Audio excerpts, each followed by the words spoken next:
Welcome to this late edition of MLS Matchweek number 19 review. And by the way, I have just recently got my Minnesota United away kit from the mail. And, I know originally when you look at this away kit and when I look at it in the picture, it doesn't look very good. And that it just looked very bland with the white color. But when I got it in the mail, it actually looks very nice. I mean, I like the white color. I like the little trim here, the teal color trim here, and certainly I'm actually very satisfied with this kit, even though I'm pretty sure a lot of people are still complaining the fact that this looks like a t-shirt with a Target logo on it. And yeah, the Target logo does kind of ruin this t-shirt or this jersey a little bit. Almost like this was a t-shirt because it does kind of look like a white t-shirt if you do not include the Target logo and also the Minnesota badge right here. But that being said, let's talk about this week's action. And as usual, we had some high-scoring game. We had some interesting kind of moments. And we also have some controversy in some of these games because it is MLS after all. And we start off the first game between FC Cincinnati versus Houston, where, guess what? FC Cincinnati actually have won a game. They beat Houston in this one 3-2, and they got off to a great start in this game in the first half, where in the 29th minute, Kekuta Mane scores from Ledesma and Cruz, and they definitely deserved that goal considering the fact that they were by far the better team in the first half and for the majority of this game. They double that lead when Rashad Daly scores from Diplon. That is the first ever MLS goal for Rashad Daly there, and also some poor defending there from Houston where Diplon, he kind of, I will give credit for Diplon not giving up the play and trying to win the ball after he and a couple of Dynamo defender was trying to get that 50-50 ball. But at the same time, that is just some poor defending from the Dynamo, able to let Diplon still able to get through, even though they put in the challenge there, but they just could not win the ball in that situation. So FC Cincinnati led 2-0 at halftime. Then they added a third goal and made it 3-0 in the second half when Victor Ulloa scores from Ledesma, and this was a goalkeeping howler from Joe Willis. This year I think I have definitely seen more goalkeeping howler than I have ever seen in the past couple of seasons in MLS. And, this season, goalkeeper hasn't been as good as it has been in previous years, despite the fact that, when you look at the average per goals this season, it's kind of gone down a little bit. But when you look at the goalkeeper, the mini goalkeeper in the league this season, we have seen just more goalkeeping howler like the one that Joe Willis commit, where this was just a ball that just struck right to Joe Willis, but somehow he basically couldn't handle the ball and it trickled into the back end. Very unfortunate for him in that instant, in that he became the latest goalkeeper to make a mistake. And by the way, he's not the only goalkeeper that made a goalkeeping howler in this week, as I will mention, who also made a goalkeeping howler in this match week. But, it's a bad moment there from Joe Willis to concede that goal and go down 3-0. And at that point, it looked like most likely it is over. But then you also got to remember, this is FC Cincinnati. And this is a team that, even though they're up 3-0, you might have a little concern with their defense being not very good. And boy, it really showed in the last 10 minutes when Kyoto, of course, scored on a penalty. I believe it was Justin Hoyle hacked down one of the Dynamo player, and basically the Dynamo, of course, got a penalty, which Kyoto puts away. Then Hagelin commits an own goal to make this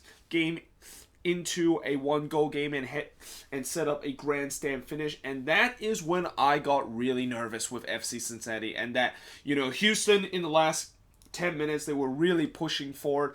Spencer Ritchie made a couple of big saves to keep this one at 3-2, but man, that was definitely very nerve-wracking for FC Cincinnati fans to endure in the last 10 minutes, and especially how the defense once again shown like that defense that has given up 7 goals against Minnesota and also given up 5 goals against Orlando City. But the good news is they hang on to get the victory. And in terms of shots in this game, FC Cincinnati had 12 shots compared to 11 that Houston has, 7 shots on goal compared to 3 that Houston had, 4 shots off target each, 2 shots that was blocked, and possession-wise, 48% possession compared to 52% possession. So certainly for FC Cincinnati, it's a good win for them. They, of course, snapped out, I believe, a 6-game winless run that they had.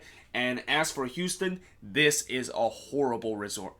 I mean, not only the fact that, as I said before, I know they're bad on the road, but if you go into have a game where you need to win on the road and that you're facing a team that pretty much every single team in the league except 2 other teams have been able to beat, then yeah, you should be able to win that game. And unfortunately for the Dynamo, they didn't do that in this game, and now they are dropped all the way back down to 7th place, and this is where I am really nervous about the Dynamo, because I feel like with how strong the Western Conference is this year, I think just winning most of those home games might not be enough at the end of the day of them securing their places in the playoffs. I know there's an extra spot this year compared to previous year, but at the end of the day, you know, when you look at all these other teams in the Western Conference that is fighting for those spots, and you know the Dynamo obviously this week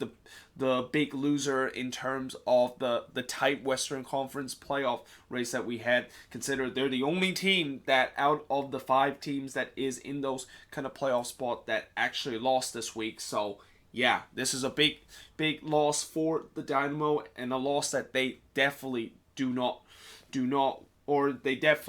want to have. And yeah, they're going to have to try to pick themselves up, and that things are definitely not going to get easier for the Dynamo. But yeah, next up, Minnesota. How about the Loons?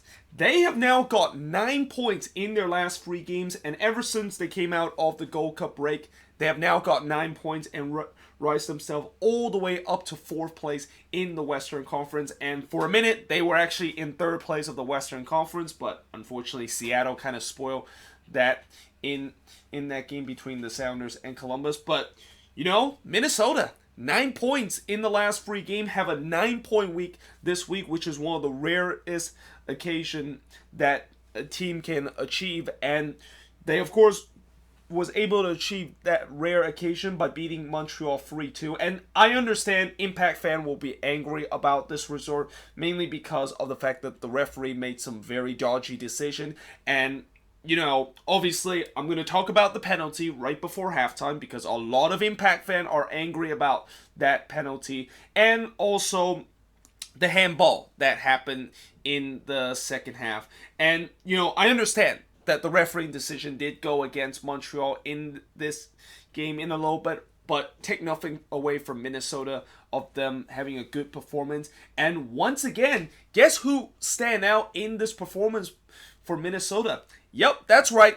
It's that kid again called Mason Toy that is just, you know, I am literally just buying stock for Mason Toy right now, and I'm jumping straight onto this hype train that he is pulling in, because this game just showed that he could definitely be a very talented player in the future, and that this is one of the pieces besides Hassan Dotson for Minnesota that could definitely be the pillar of them being very successful going forward in the future. Now, Minnesota did get off to a rough start in this game, and when I mean rough start, they got off to a nightmare start when they conceded 27 seconds into this game, and it was Jackson Hamill scoring from Dalot to give Montreal a 1-0 lead, which is the fastest ever goal score in Montreal history.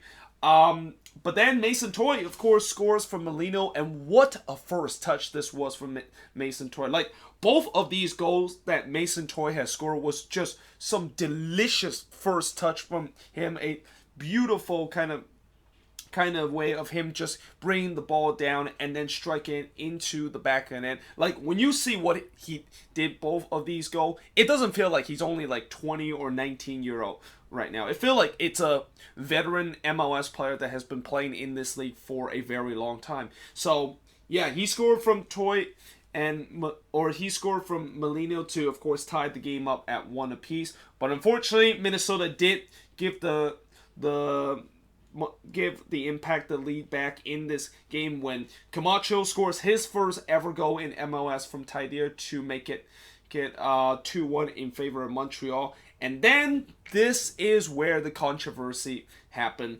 where right on the stroke of halftime, just as you thought Montreal was going to head to halftime with a 2-1 lead, Finley, of course, wins the penalty. He also puts away the penalty to tie the game up at 2-2. But it was a very questionable penalty. And this is the one that a lot of Montreal fans are absolutely fuming about. Because when you look what happened in this, first of all, Finley made a good run where he was just one-on-one with the goalkeeper. And that, the Montreal backline, they were trying to play offside. Didn't work whatsoever. And then Finley was through on goal. And as he was trying to dribble that ball on the left, it looked like, it's not looked like, Evan Bush definitely brought down Ethan Finley in that situation, and that the referee, of course, calls a penalty. And I know right now, from what I heard from Montreal fans, they are not happy the fact that Finley basically kind of brought down Evan Bush in that situation. But when I look on the replay and I look at it a couple of times, I don't think that is the case. And I don't see why Montreal fans are angry about this call. Like, when I look on the replay many times, it looked like it was pretty clear that Evan Bush brought Finley down. And I know Finley did kind of made a lot of contact to when he was falling to the ground. And made a lot of contact on Evan Bush. But Evan Bush was, when you look at his feet and the way that he kind of dived down, it looked like his feet was kind of going backwards, and it looked like he knew exactly what he was going to do and tried to bring him down. So, yeah, I kind of am a little bit head scratch of why that exactly is a penalty. Like, the only thing I can think of it, the reason why it's not a penalty, is that maybe Ethan Finley kind of dived a little bit and Evan Bush didn't make any contact as he was falling to the ground. But even so, I just don't think there was any question the fact that was a penalty, which, as I said, Finley, of course, put it away to give Minnesota a 2-2 draw heading into halftime. And then in the second half, guess who it is? It's Mason Toy, this time once again from Molino, and it was pretty much a carbon copy of the first goal, where he brought the ball down beautifully and then strikes it into the right side to give Minnesota a 3-2 lead, which they were able to hang on despite the fact that Montreal really threatening to get the third goal. Vito Monet once again made a couple of big saves in this game. Vito Monet has started to become one of the best goalkeeper in this league and has quietly become a goalkeeper that could maybe even contend for the goalkeeper of the year. Like, this year goalkeeper of the year award is going to be very interesting, considering the fact that I don't think there has really been a standout goalkeeper this season, and a goalkeeper that is just on fire and just been untouchable throughout this game. So, if Vito Monone can continue to have these kind of performance, maybe he can be in that discussion in terms of the goalkeeper of the year. But he come up bit a couple of times in this occasion and was able to preserve a 3-2 win for Minnesota. And in terms of the shots in this game, Montreal has 11 shots compared to 8 that Minnesota had, 6 shots on goal compared to 5 that Minnesota has, 4 shots off target compared to 3 that Minnesota has, 1 shot that was blocked compared to none that Minnesota had, and Montreal had 60% possession compared to 40% possession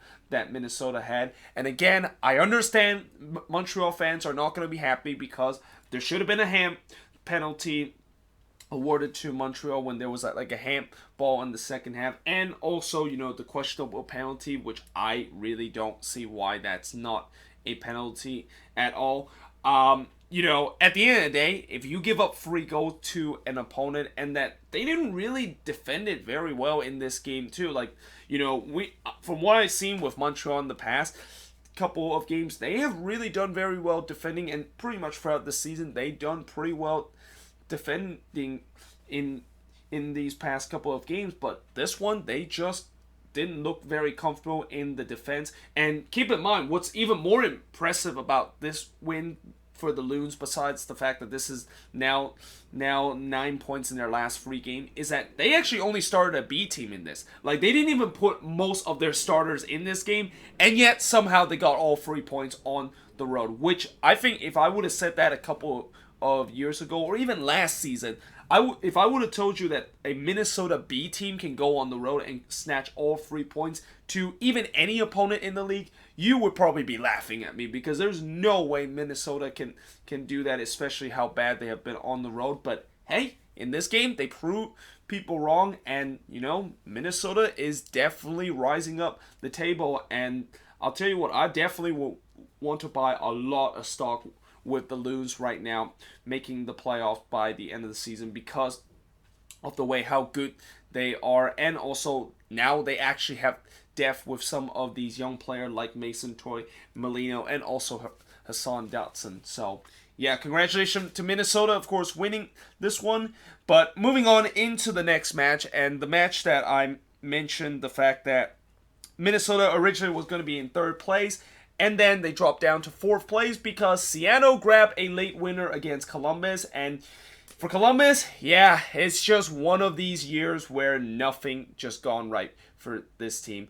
Although in the first half, 13 minutes into this game, they did took the lead after they, of course, won a penalty, which Santos, of course, was able to put away. And that is the first goal for Columbus in 300-plus minutes. Yeah, when this offense is struggling, when they haven't scored a goal in 300-plus minutes in doing this stretch. And this is not the first time they have gone a long spell of time without scoring a goal. But they, of course, got the 1-0 lead.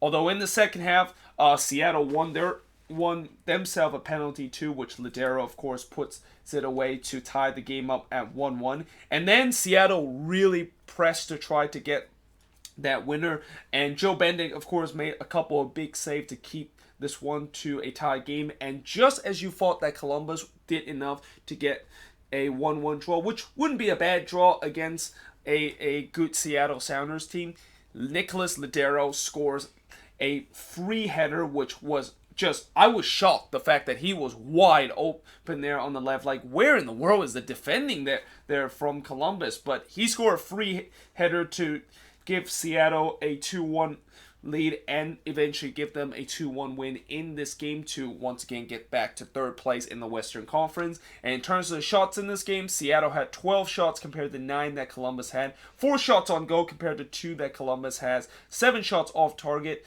1 shot that was blocked compared to none that Columbus had, and Seattle had 55% possession compared to 45% possession that Columbus had. And for Seattle, it's a big win for them. And right now, with Seattle still in 3rd place in the Western Conference, it's hard to believe that this team has not really been finding their stride, mainly due to the fact that they have a lot of starters and a lot of star power being on international duty. And yet, at the end of this, and the fact that they are going to get most of their starters back after this week, they're still sitting in 3rd place in the Western Conference. And here, when I was saying that if they can ride the storm where they're going to miss a lot of starters and keep above the red line, yeah, they're definitely going to be in a good shape to make the playoffs. And now the fact that they are not only in a good shape of making the playoffs, but are still in the same spot they were in June, that is just quite amazing of how, Seattle is clearly showing that they have the depth to compete, and that once they do get those big starters back, watch out. This team can definitely be a very fun team. And I really think that this could definitely be a team that can go head-to-head with the best team in the league, which includes LAFC. But moving on into the next match is SKC. So Sporting KC, of course, win 1-0 against Chicago, albeit it was a very unconvincing win, and a win that they desperately needed. Consider how things have gone for SKC this season, and that they are started to be drifting away in terms of the playoff spot. And the only goal in this game was Johan Quase scoring from Gutierrez. It was bad defending from Calvo that let Quase through, and then also it was bad defending from Krogholm, or bad goalkeeping from Krogholm, which he just came off his line way too quick and kind of hesitated as he came off his lines, which is something you never want to do as a goalkeeper when you come off of your lines. And yeah, Quase, of course, scored the goal there, and that was the only goal in this game, as SKC had a boatload of chances in the first half and also in the second half, but they just could not put it away. And that is where I am very concerned with this SKC team. I mean, those chances that they have missed, I mean, I want to say that it was maybe just one of those games where they just couldn't finish, but it seemed like I'm starting to see a trend where there's been a couple of times in this season where they have those chances to score those goals, and most of the time they weren't able to bury it. And knowing the fact that they are starting to be a little bit more healthy, and the fact that after this game, it still doesn't show me that this team can definitely be doing a second half resurgence to make the playoffs, I do have a lot of concern with SKC, even with this win. But in terms of the shots in this game, SKC had 17 shots compared to 6 that Chicago has, 10 shots on goal compared to 2 that Chicago has,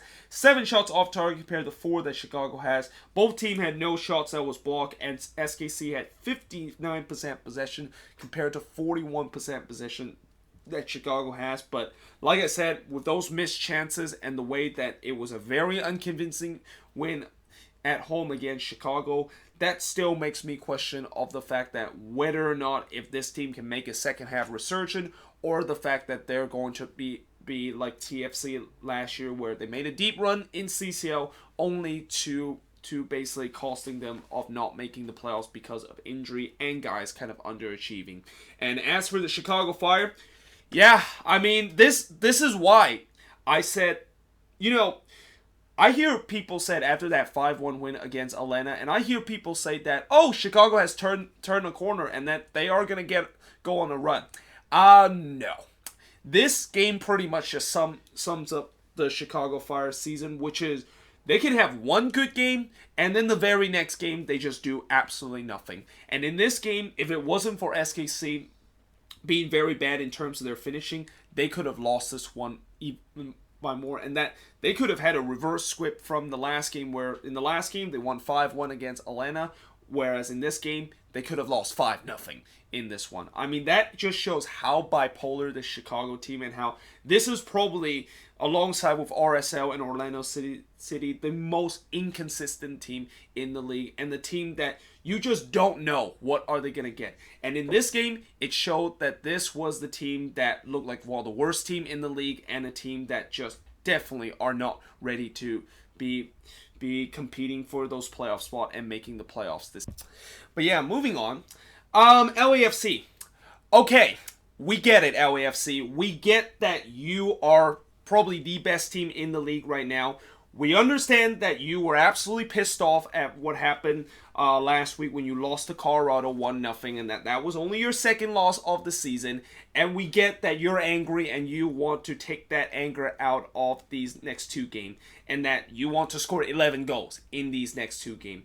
So, LAFC, of course, they demolished Vancouver in this game 6-1. And what's funny about this game is that Vancouver actually had the lead. Like, I'm pretty sure a lot of the headlines will be LAFC doing their usual things, which is running over team and creating route like this. But a lot of people don't know that Vancouver actually had the lead. And they actually had the lead 5 minutes into this game when Jordi Reyna scores from Ares.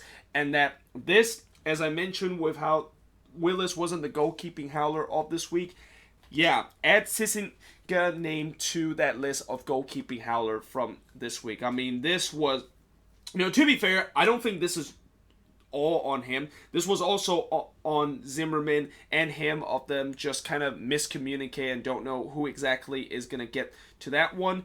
And then Jordi Reyna, of course, pounced on it, and he basically hits it into the empty net to give Vancouver a 1-0 lead. And at that point, you're thinking, okay, this sounds like something similar to last time when Vancouver did get that 1-0 lead, and they able to hold on to it. Maybe they can do it again this, no. The route all started with LAFC, with Andy Rose, unfortunately, commits a scoring into his own net, and it was actually coming from a header where, unfortunately, Andy Rose kind of flicked that one. Although, originally, when that one was flicked, it looked like it came off of Diamante's thigh, and then it bounced into the back of the net. So I'm surprised Diamante did not get credit for this goal. However, he did get credit for the next goal that gave LAFC the lead when he scored from Vela to give LAFC a 2-1 lead heading into halftime. And then in the second half, yep, it's basically deja vu all over again from LAFC destroying team like they did last week in the second half. And it all started when Marc-Anthony Kaye scores from Blackman to give LAFC a 3-1 lead. 8 minutes later, Vela adds his 18th goal of the season from Atuesta to give LAFC a 4-1 lead that point. Then it was 5-1 when Vela adds another one to make it now 19 goals scored this season or actually that was an unassisted goal, and that it's pretty clear that I think Vela, if he can continue this pace, there is no doubt that he's going to catch Joseph record. Like, he's only 11 games away from, or 11 goals away from catching Martinez's record, and LAFC still have 14 games left this season. Then Rossi, of course, adds the cherry on the top and complete the route by scoring the 6th goal in this game. And at the end of this game, 6-1 in favor of LAFC. And in terms of the shots in this game, yeah, Vancouver fans, you do not want to hear this, and probably you want to hit the mute button right now, because the shots in this game was 31-5 in favor of LAFC. 14 shots on goal compared to 3 that Vancouver has. 9 shots off target compared to 1 that Vancouver has. 8 shots that was blocked compared to 1 that Vancouver has. And LAFC had 67% possession compared to 33% possession that Vancouver has. And other than what happened in the first 5 minutes where Vancouver, they were kind of the better team with the goal, the rest of the game, yeah, it was all LAFC, and they absolutely toyed Vancouver throughout this game. And it shouldn't be a surprise now because the fact that this is literally the best team in the league by a country mile right now. And like I said about Atlanta last season, where Atlanta kind of was doing the same thing that LAFC is doing this year, this MLS Cup is really LAFC to lose. Like, the only way LAFC can cannot be able to win MLS Cup this year is that if they of course somehow make mistake and basically play down to the competition in the playoffs like what they did last year to RSL. Other than that, I don't see how this team is not clear favorites, if not going to win MLS Cup this year. Like, they are just a country mile better than everybody right now in MLS, and there is no question to be asked about that. But moving on into the next match is the Quakes. So this was a must-win game for the Quakes. Although one thing that I also forgot to mention, the fact that it's a must-win game for the Quakes, is that this is the 4th game in 11 days. And also for RSL, this is also the 3rd game in 8 days. So when you have 2 very tired teams facing off each other, it's not going to be a pretty game. And by God, it was one of the most boring games that I've watched this season. I mean, all this talk about the Quakes playing beautiful soccer and that they're a must-win or a must-watch team to play this season. Yeah, in this game, it kind of felt like this was a Quakes team from a couple of years ago where it's just such a boring team to watch. Although, to be fair, they looked threatening for the first 12 minutes, and we could have got a 1-0 lead if Lopez didn't miss an absolute sitter from 5 yards out 5 minutes into the game. But after that, yeah, they just never got it going. Like, the attack was just stutter every single time, and that, to the credit of RSL, they really played the Quakes very well by being very complex and making them tough to break down, and that it just felt like the Quakes not only just ran out of ideas in terms of breaking down this complex RSL defense, but they just look absolutely gas in this game, which, as I also mentioned in the match vlog, I was shocked the fact that Almeida decided to start the same starting 11 to the one that started in the Minnesota game and also in the Galaxy and Dynamo game. This was the same squad that played in this brutal stretch where you have to play 4 games in 11 days, and I knew fatigue was going to be a huge issue, and boy, it was. Like, half of the team, they look like they can't even run anymore with the way that how tired they were, and I really thought that this was going to be a 0-0 draw, and that in the second half, this is where I also started to get very scared that RSL was going to take advantage of a very tired Quakes team. But Vega, of course, comes up with a couple of big saves, and it's not a big surprise to see Vega had a good game because that's what he is.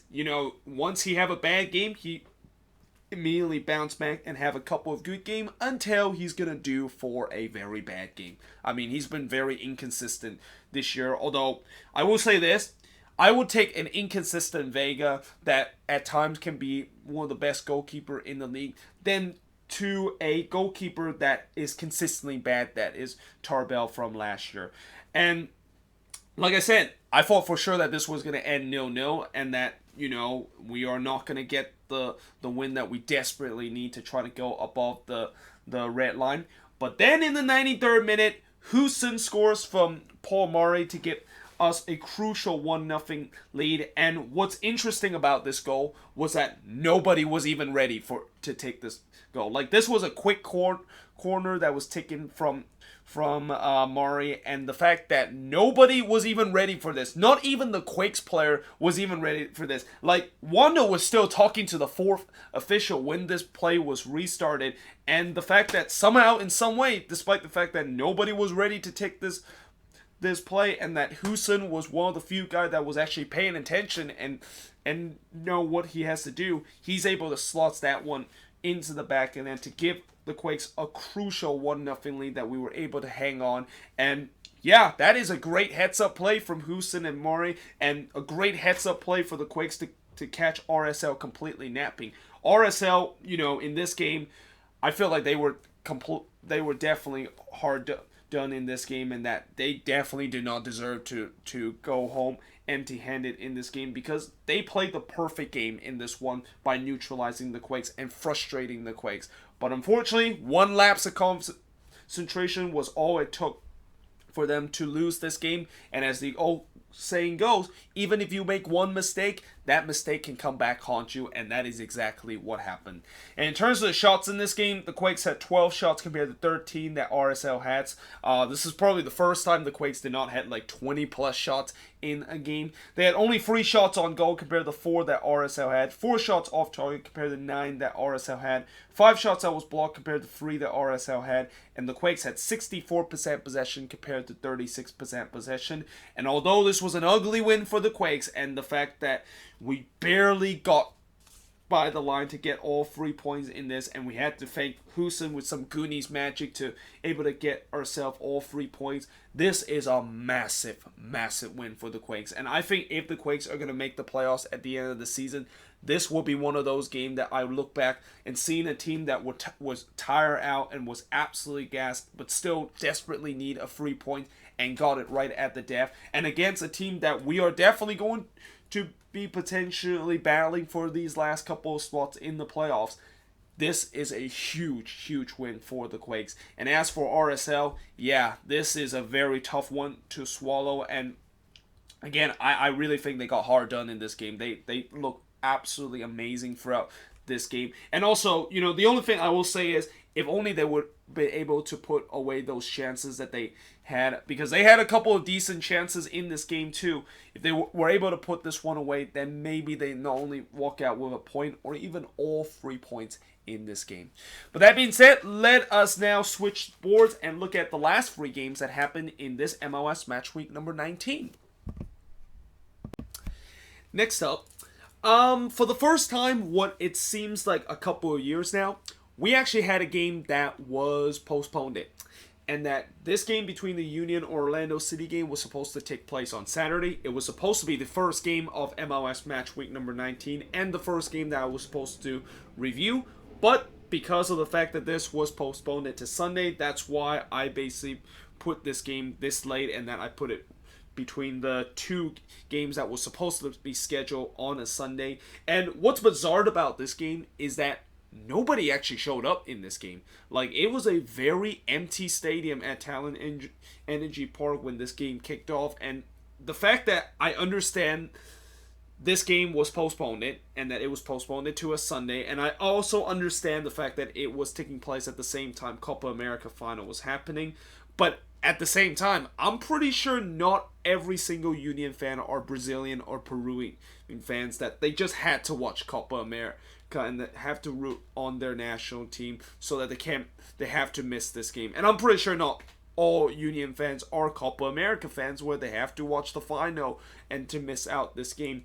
But for those that did show up in this game, which were not a lot, did see a very exciting matchup between both of these teams. And this exciting game all started with Fabian give the host a early 1-0 lead from Fafa Pico to give the Union a quick 1-0 lead. Then fast forward in the second half, Dom Dwyer scored for Nani to tie the game up for Orlando City, but in some way it was kind of against the run of plays because the Union, they definitely had chances to get the second goal, but unfortunately they couldn't put away, which is not a big surprise because I probably have said that many times with the Union this season and also in last season. But you know, Orlando City, of course, tied the game up at that point. Then they took the lead, and this is where we had another goalkeeping howler, and that Andre Blake basically joined the list of goalkeeper that could commit a shocking howler in this game. And what happened in this was when the ball was coming into the box, I believe it was coming from a corner.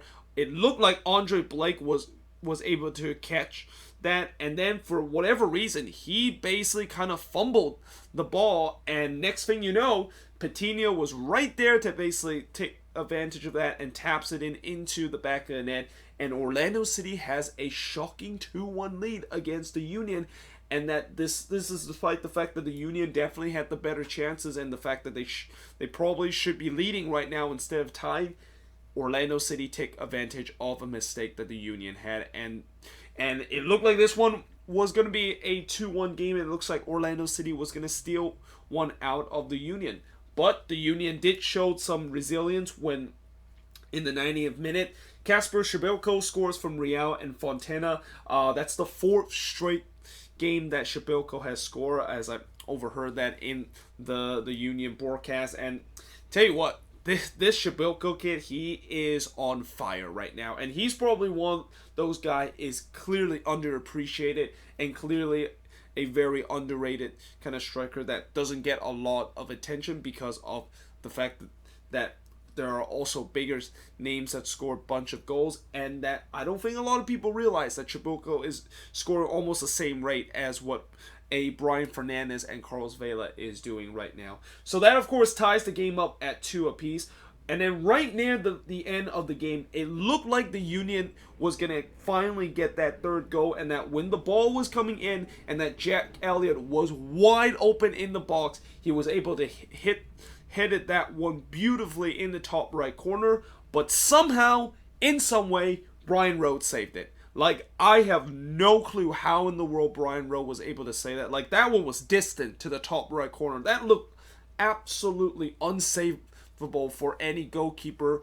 But somehow, in some way, Brian Rowe was able to save that one. And it completely shocked everybody at Talent Energy Stadium. And it also shocked the Union broadcast, too. Like, they couldn't believe that they saw Rowe save that shot. I mean, that is got to be one of, if not the best save that we have ever seen this season. I mean, it was a top quality kind of save from Brian Rowe to preserve a draw for Orlando City. And in the end, that of course is exactly what happened. As the shots in this game, the Union had 21 shots compared to 7 that Orlando City had. 7 shots on goal compared to 4 that Orlando City has. 11 shots off target compared to 3 that Orlando City has. 3 shots that was blocked compared to none that Orlando City has. And possession-wise, 61% possession compared to 39% possession. And that, you know, for Orlando City, I think they'll be happy with the fact that they walk out a point out of Talent Energy Stadium, considering the fact that this is the same team that they lost 3 days ago.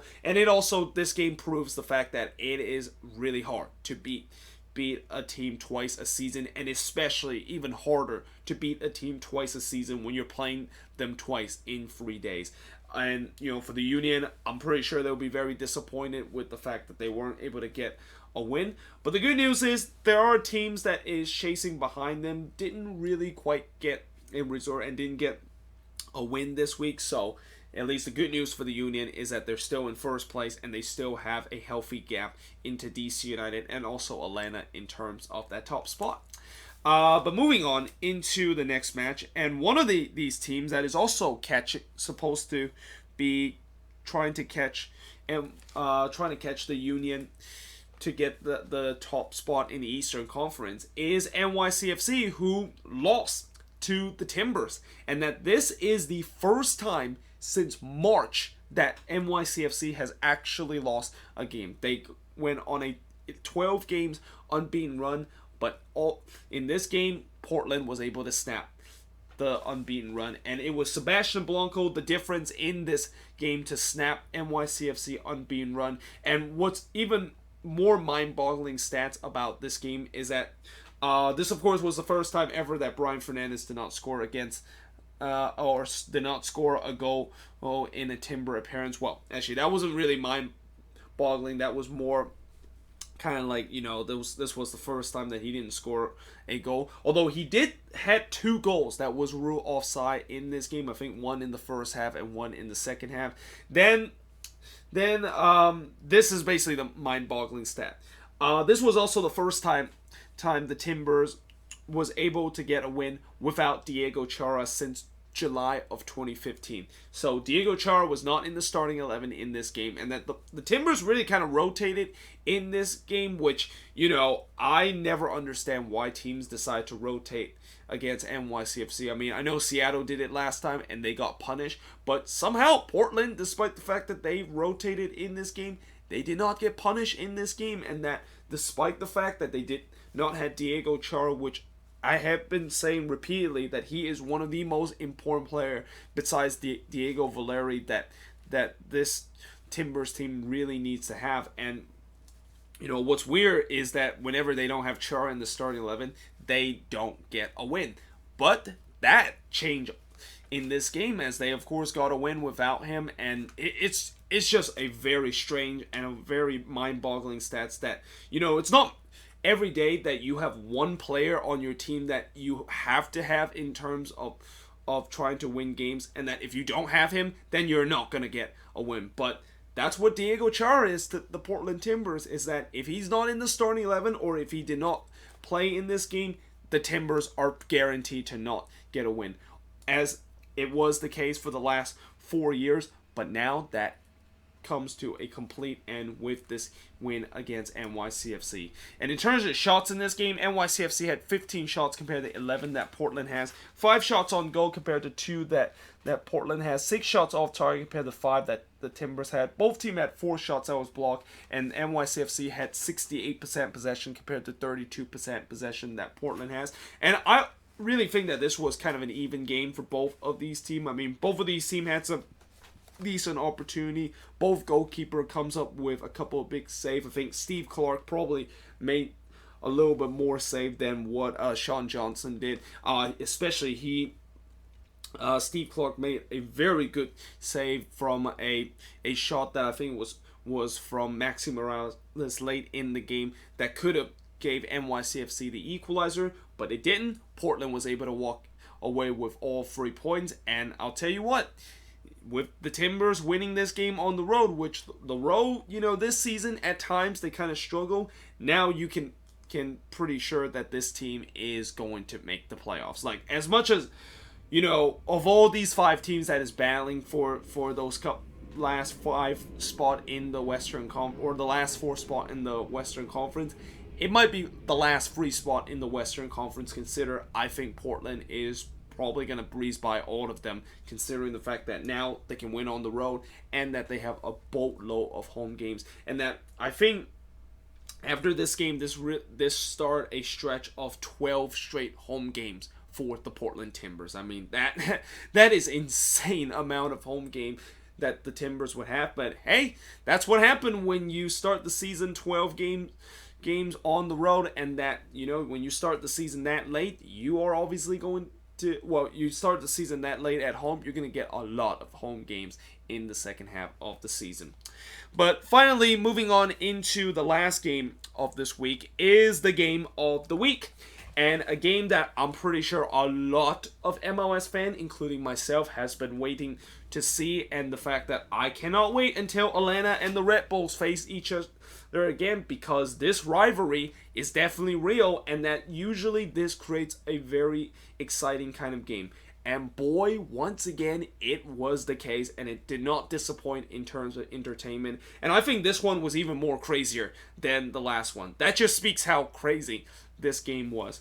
So, Atlanta and the Redbulls played to a free draw, and this madness all started in the first half when Miram, who has really just revert back to his 2016 form with the Columbus Crew, scores from Pity Martinez, and that was actually one of the few times that Atlanta was able to unlock the Red Bull press. The Red Bulls, unlike what they did last time when they were playing against Atlanta at Mercedes-Benz Stadium in the playoffs, of not pressing and just decide to sit back. In this game, they did decide to press, and boy, Atlanta had a lot of trouble in terms of handling it. And that this was really one of the few times that they were able to unlock the press and able to catch the Red Bulls off guard at the back.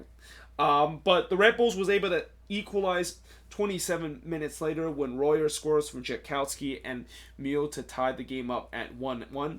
Second half, the madness continued when Brian White scores from Mule and Royer. And until this point, there was definitely a lot of chances for both of these teams to go up. I mean, this game, I said that the NYCFC versus Portland game was very even. This game it is also that, and it actually is more even than what we saw in that NYCFC versus Portland game. You could have easily see that one of these teams could have retook that lead after halftime when both of these teams had some decent chances to basically get a goal. But it was the Red Bulls that was able to get that when White, of course, scores from Mule and Royer to give them a 2-1 lead and give them the first lead of the game. Then Atlanta was able to get the equalizer.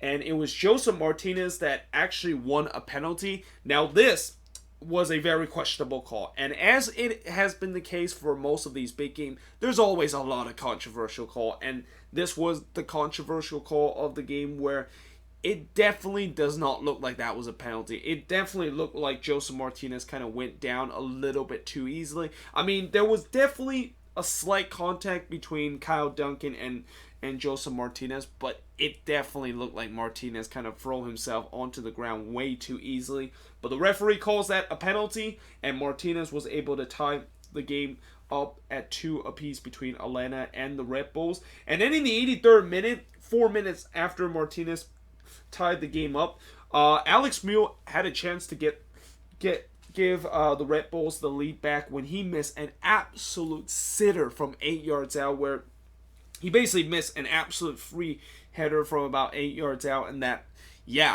probably should have been free too, and I'm pretty sure Red Bulls fans are probably screaming in agony of the fact that one did not go into the back end. And that would kind of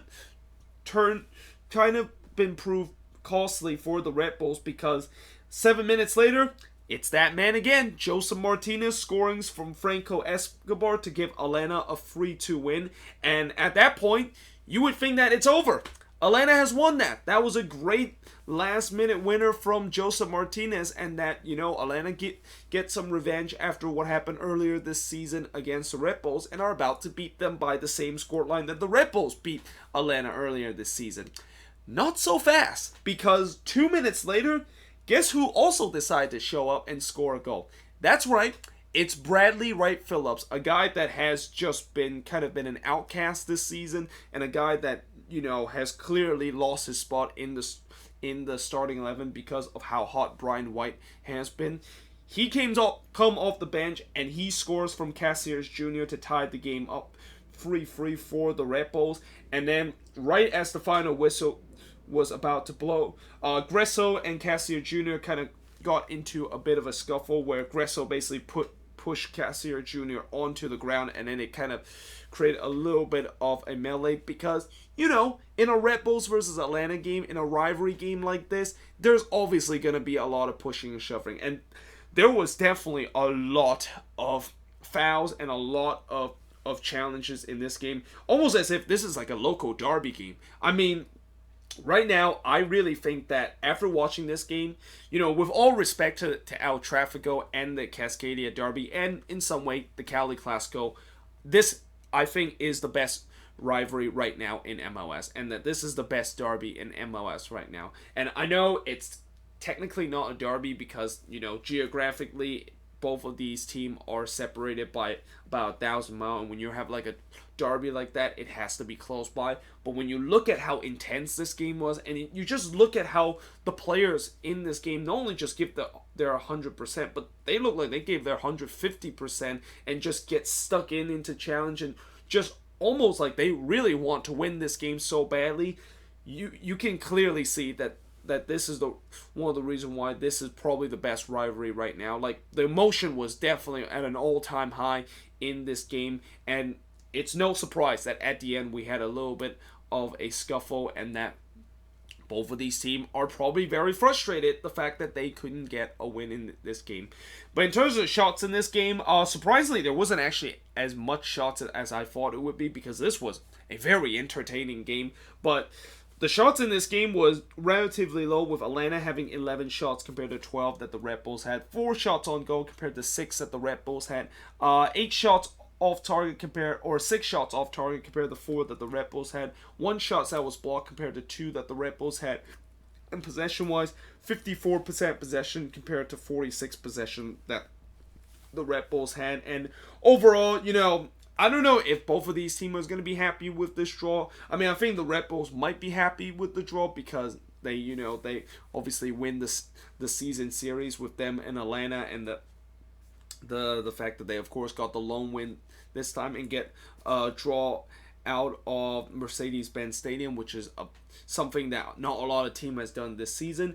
And certainly for Atlanta, they'll be very frustrated at the fact that just as they thought that they won this game in the 91st minute and that Joseph Martinez, of course, gave them the late winner, that's when they concede. And the defense for Atlanta United, boy oh boy, it was very poor in this game. Like, there was a couple of times where defending from Atlanta was just really, really shocking. And seeing this Atlanta team, you know, seeing how good they have been defending in these last couple of games, and really throughout this season, when I saw how they defend in this game, it almost felt like it was very unrecognizable with the way that how they defend in this game, and the amount of time where guys are just kind of caught ball watching or just hesitate and not really picking up players that makes the run. Yeah, that is some very uncharacteristic kind of Atlanta defending, and it really cost them in this game in terms of getting all 3 points. But having said that, what a game this was, and that this is hands down by far the best rivalry that is going on right now in MLS. But with that being said, that is pretty much it for all the review that I have done for these 9 games. Let me know in the comments below, what do you think of these games? There's no midweek games this week, which is the first time in a long time since we don't have midweek games, which I am very blessed by that, because yeah, it's been quite crazy in these last couple of weeks in terms of having to preview midweek games. I have to preview a ton of midweek games during the middle of the week. But yeah, I hope you guys enjoyed this video. If you do, make sure you guys leave a like, smash that subscribe button, and yeah, I of course will see you guys next time.